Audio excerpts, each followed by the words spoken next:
Hey everyone, Jay here. Originally from Kentucky, 6 years ago I craved a change and landed in the Philippines for a fresh start. Never thought I'd meet my wife and start a family there, including our awesome daughter. Curious about our American Filipino life? Subscribe to Jay's Philippines and see how this Kentucky boy navigates life between America and the Philippines with his family. Much more to come. So how y'all doing out there today? This is Jay. We're back with another video.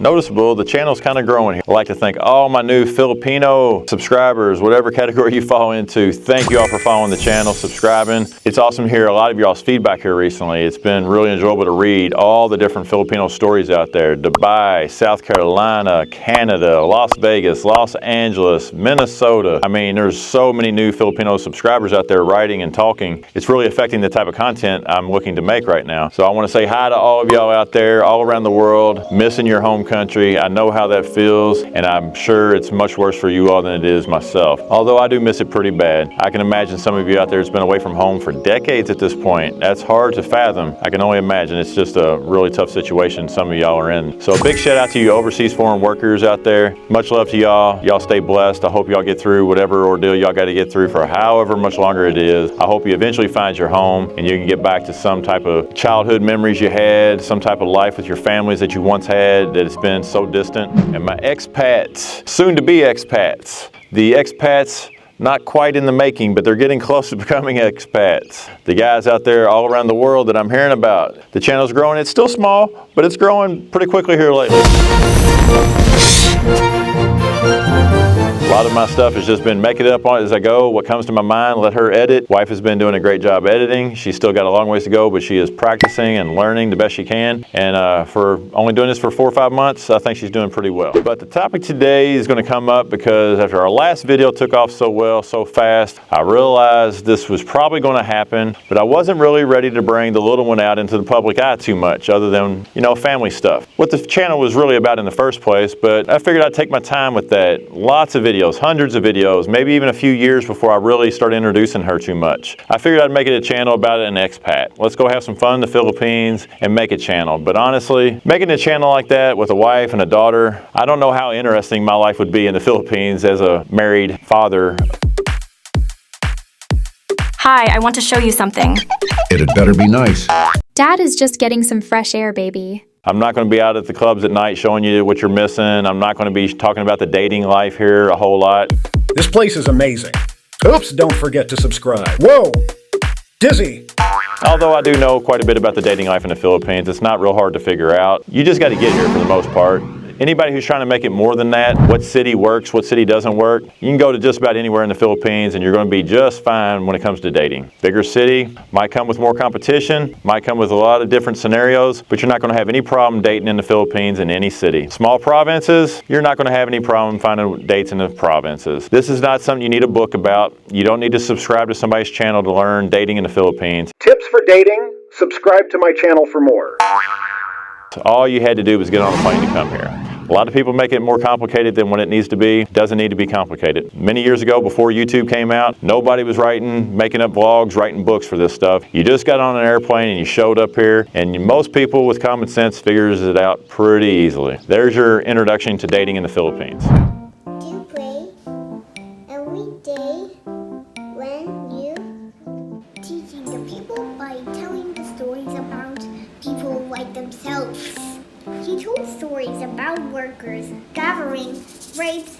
We have recently talked about homeschooling. I got a lot of comments about how dangerous it is here in America with guns and schools and all the incidences that happen. Being in both countries now in the Philippines and stuff, without getting into this topic too much right now, you do notice when you go around the Philippines, you see a lot of armed guards everywhere. Malls, ATMs, just basic ATMs. People are taking out little pesos at a time. Guards are really at these places, you know, shotguns ready to go, pistols on their hips. Malls, going into small stores, guards everywhere, shotguns and pistols everywhere. But you notice you don't see that in America very often, do you? I see bodyguards take celebrities out. You see bodyguards protecting important people. I don't see them at schools though, do you? I can only imagine why they don't have them in schools. But yet we got bodyguards for all types of things in this world. Protections when we go into events. We got armed security at all concerts. But we don't have them in schools. It's interesting. I almost only wonder why they don't have that in America, the richest country on the earth. Almost makes you think something, don't it? We're going to leave it at that. But the button was gone. Oh, the fun was gone too.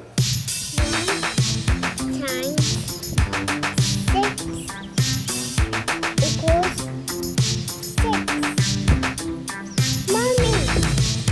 We got an overwhelming amount of comments and questions about homeschool. I'm not ready to dive down that rabbit hole just yet, but I will say this. I did not have my little girl look in her eyes when she was born and fall totally in love with her and then at a certain age just risk her to society. I don't care about what she supposedly is going to miss out on, which is nothing. There's nothing she's going to miss out on about the current school systems that I see, other than possible being bullied, harassed, told things that aren't factual, or maybe she's steered in a direction that I don't see fit. That dress looks beautiful on you, baby. But Mom, my teacher said I'm not a girl. What? He's just kidding, baby. But I don't even know about it. Those things in there are enough for me. I'm not risking it. So when I say homeschool, there's a few aspects of this, so I'm going to make this real brief. Homeschooling for us is a must if we want to include the Philippines in our life. If we don't want to include the Philippines in our life, but every few years, if you don't want to see such a jump and such a change that nobody saw her grow, then the Philippines and homeschool go together. Without homeschool, the Philippines is just something that we'll visit when she's older. So for our situation, that alone was a must for homeschool. My job, my busy season is summer when she would be out from school. I can't leave Kentucky right now. I can, but I don't want to. Too many perks to be here in the summer with my business. Homeschooling for us, as much as it is about just being a better choice, I'm not risking my daughter. That's my little girl. If somebody hurts her, I'm the one that has to look at her. I'm the one that has to see her pain and suffering. Ah, what happened to you? Isn't cool, Mom? It's free from my friends. What have I done? While that pain and suffering in this world, you do learn from it, she's going to get plenty of that in the real world. Going to school, that doesn't make it the real world. A lot of us went to school. I went to school. I know what I dealt with in school. I know what she will have to deal with in school. I don't want that for her, especially when I have options. Does that mean she'll never go to school? It doesn't mean she'll never go to school. There's a lot of ways to go to school in today's world. Happy to talk about those things in time. It's not the time right now. I encourage you to look into homeschooling if it's something that you're interested in or you're curious about. A lot of advantages to it. First of all, the scores. I don't need to say a whole lot more than that other than the scores. Student-teacher ratio. Your kid's not going to get a lot of individual time with a teacher in today's schools. Does your kid really need to be in school for 6-7 hours a day? Do they really need to get up at 5 o'clock in the morning to go to school? If you think these things are true and you need those for your kid, then I'm not telling you you shouldn't. But it doesn't fit what I think my kid needs. And that's where it's at. We all have our opinions on things. I look forward to talking more about homeschooling. I look forward to maybe opening eyes to some people. I am no homeschool advocate, but for our situation, it's a no-brainer. If we want her to have the Philippine life while she grows up and not something when she's 18 we introduce it to her or she's seen photos and videos every once in a while, if we want her to really be a Filipina, homeschooling for us was a must.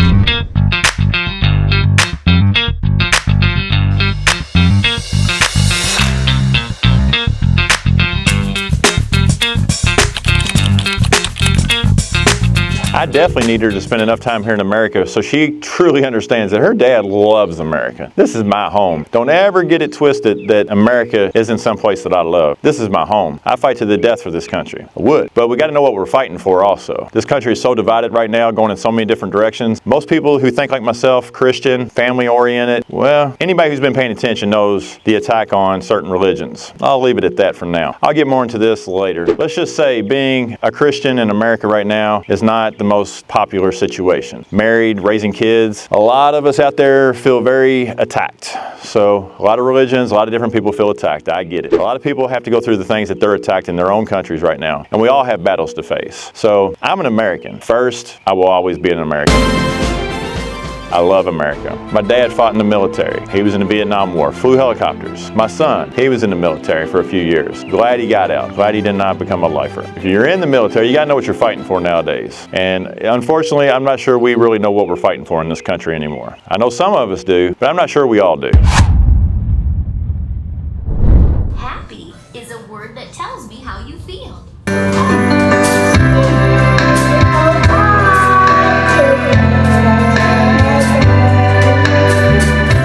One One of the most important things about the Philippines I'm learning here recently, especially over this last month, but in the last 2 weeks, it's really gone to another level, is how hard it is for so many Filipinos spread out all over the world not to get to be in their own country anymore. They were the ones who had to go overseas and work. I did not realize how many Filipinos were watching the channel this fast. And it's really heartfelt. So many Filipinos watching us foreigners go to the Philippines, a lot of us complaining when we get there. When you see how many Filipinos watch this channel, I could not imagine making content that just made them shake their head. Like, I've had some guys question some of the things. Like, you know, we've talked about this unicorns and rainbows. We're not going to go down that lane again, but who are you really helping when you complain about the weather? Who are you really helping when you talk about whatever societal issues you're having in the country that you've chosen to be in? Who are you helping? You think you're saving somebody from getting on a plane? You talked about something, now they're like, man, thank you, you saved me. I'm going to stay home now. These people are coming regardless of your complaints. They're coming whether or not you let them know about all these little ins and outs. People, you're living in probably the best situation you could possibly be in. That's why you've left. Overall, it's the best you can come up with. It's the place where you can live and survive, whether it's on a budget, whether it's for just quality of life, interactions with people. Here in America, do you realize how many people just live in air conditioning spaces and that's it? They don't even know what outside is anymore. They live in air conditioning apartments, houses, they get in air conditioned cars. A commenter recently wrote that to me and it's like, yeah, I meant to say these types of things before, but we're in our bubbles here in America, a lot of us. Yeah, there's activities going on, but a large part of America, we're isolated. We leave our houses, we get in our cars, we go to our locations, we do our thing, we're back in our cars, we're back in our houses. We stay in these places. We can afford to turn the air conditioner on all day. We can afford to have a car with a good air conditioner in it. That's what we do, a lot of us. That's not a life I wanted to bring my daughter up in. I want her to sweat. I want her to feel the heat. Step,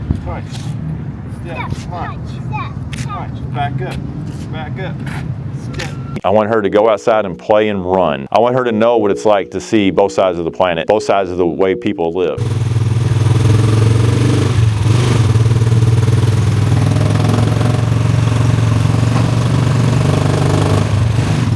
When I first got to the Philippines, I saw the poverty. I saw the kids on the street. I got sold rags every time I went outside the condo. Rags, sir, you know.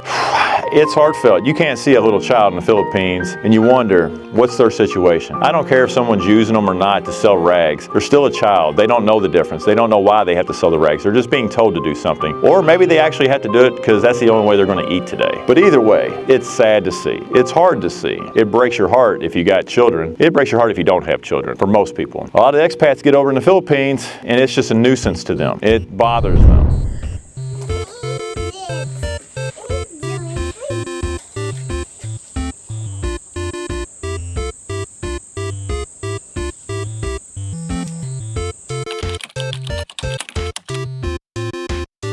Our daughter is just 5 years old. She don't understand Phil and baby. She don't understand really yet the cultural differences. She just knows there's a place we call Philippines. She's been there a few times. She lived there for most of her life, at least half of it actually. She went through COVID in the Philippines. For one entire year, she had almost no interaction with other humans. She wasn't allowed to. She had to wear a mask if we went outside the house. So 1 year really stunted some growth, social development. That's a year we'll never forget. But she's going to have to learn these things. She doesn't understand what we're worried about right now. She's 5. She's a child, and we want to keep her a child as long as we can. I'm not trying to see how fast she can grow up the growth chart. I'm not trying to see how fast I can get her advanced. You know, I'm letting her move at her own pace right now. If she's ahead of the curve on some things, great. But it's not because we're doing anything special. We show her everything we can. We let her watch certain things. We don't let her watch other things. And we're trying to teach her the best we can right now.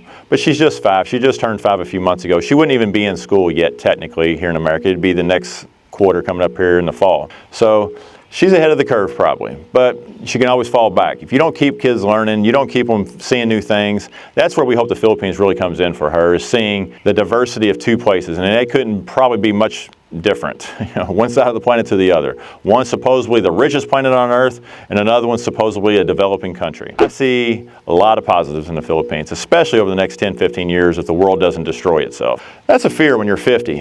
When you have a child in today's world in your 50s and they're little, yeah, the reality of the world never seemed more important than it does today. What is going on in governments? What's going on in society? It's a real struggle to stay happy with what you see. Nose, iwang.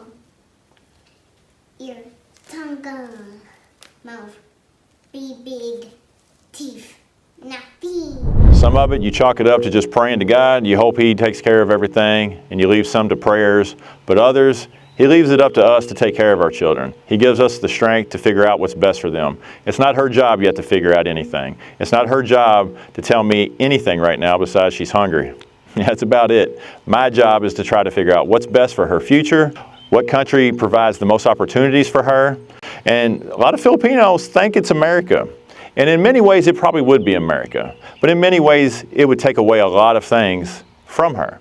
I'm not interested in seeing my daughter work 40, 50 hours a week just to make rent. I'm not interested in ever seeing that outcome. If that's her outcome in 15 years, I'm going to feel like I failed her, because you can find a job here in America just about anywhere. You can go to any town and they'll always have a Dollar General store. They'll have a McDonald's. It's always hiring until those jobs are gone. But for now, you can still find those jobs anytime you want. You can go to grocery stores and get any type of job you want. If that's what you need to survive, then that is great. It'll be a good opportunity here in America just to have those jobs. But where is she going to live? Where is she going to survive?